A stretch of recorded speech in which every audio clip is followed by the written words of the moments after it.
O IGOT teve um papel fundamental de suporte técnico e, sobretudo, científico de todo o projeto.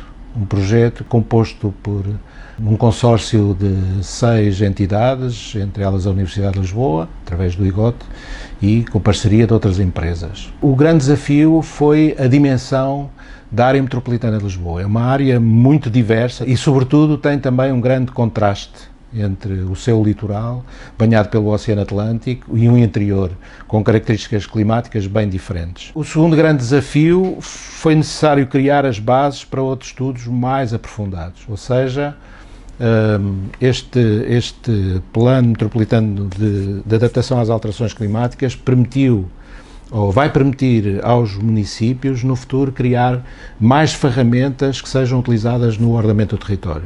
A nossa incumbência era fazer a edição e validação dessa informação e depois disponibilizá-la na plataforma. Portanto, esta informação resulta de processos de analítica dos vários elementos da equipa, dos riscos, da energia, dos transportes, da floresta, da agricultura, clima. Toda a informação produzida está catalogada sobre estes tópicos.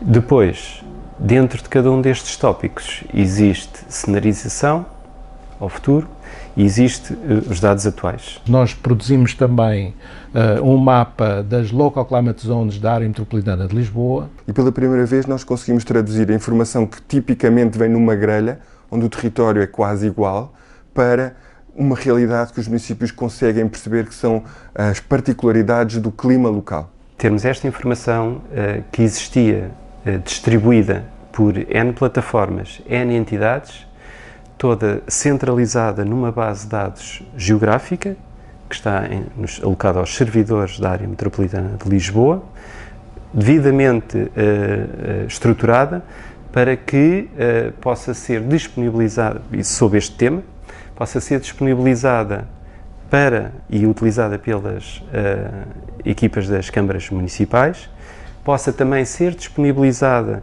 de forma de promover uma cidadania mais ativa ao público em geral, possa ser utilizada por investigadores que queiram continuar os estudos utilizando esta informação que não existia, porque sobre a forma deste conhecimento ela não existia, foi os elementos da equipa que a constituíram, né?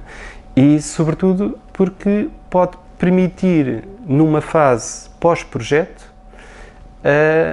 uma monitorização daquilo que são as medidas e as ações que venham a ser praticadas nas câmaras e que possam ser avaliadas do ponto de vista da performance da implementação dessas medidas, olhando para estes resultados atuais. Como demonstramos neste estudo, as alterações climáticas não são um problema do futuro, mas sim um problema que nós temos vindo a observar no último meio século em Portugal.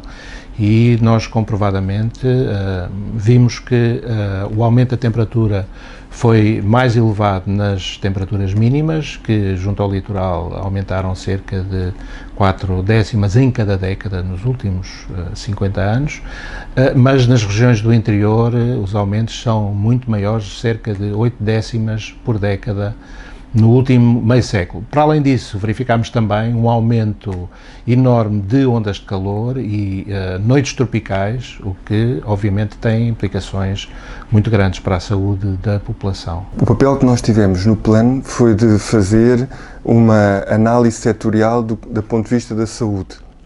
Portanto, quais seriam os impactos das alterações climáticas na saúde humana e depois então identificar em que domínios é que esses impactos se fazem sentir.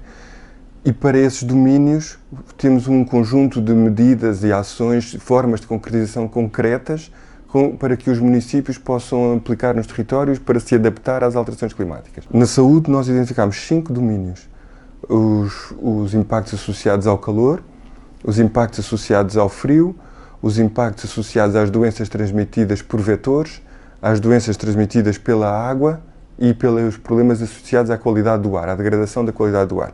Do ponto de vista prático, a vulnerabilidade da população ao calor é muito acentuada.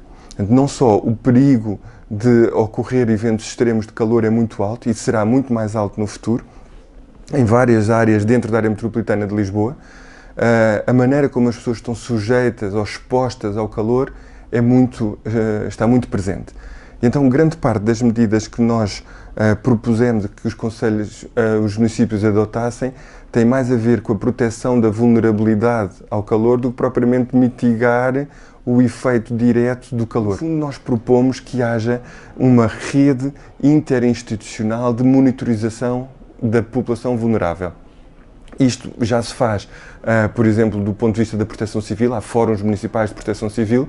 Nós propomos que haja um organismo próximo ou semelhante ou que assuma a função da monitorização da população durante os picos de calor ou de frio.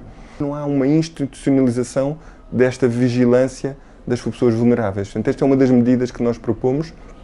É simples de aplicar. E depois propomos outras menos simples, como a própria morfologia urbana, se calhar deve ser repensada para reduzir a sobrecarga térmica, a ilha de calor urbano. Devemos procurar ter cidades mais favoráveis a um clima futuro. Portanto, isto são medidas que são difíceis de implementar, mas têm de ser pensadas desde já. Como característica geral, eu diria que nós iremos ter um aumento da temperatura bastante acentuado. O período quente do ano está a aumentar, claramente, e a precipitação está a diminuir. Nós vamos ter menos chuva, isso é seguro. A redução dos quantitativos de precipitação em termos médios, em termos anuais, poderá andar pelos 10, 15%.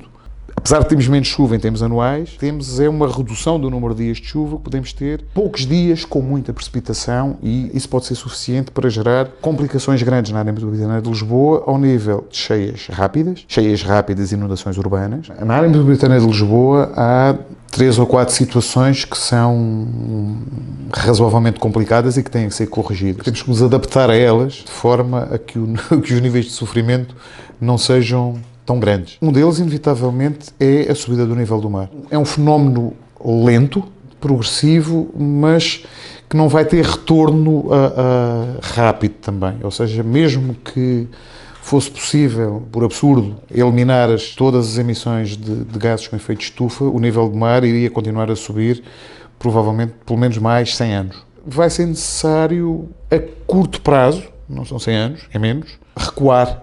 Ou seja, fazer retirada de pessoas, de estruturas e infraestruturas que estão em sítios que vão ser invadidos pelo mar.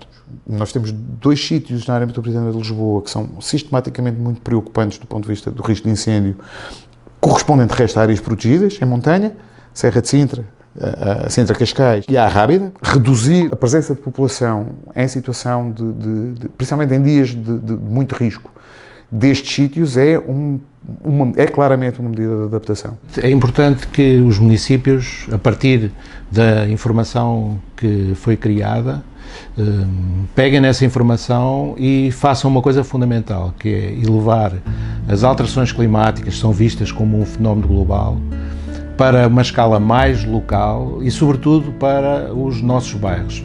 Vai interessar no futuro é que cada um de nós, cidadãos, consigamos enfrentar as alterações climáticas nos nossos locais onde habitamos, onde trabalhamos.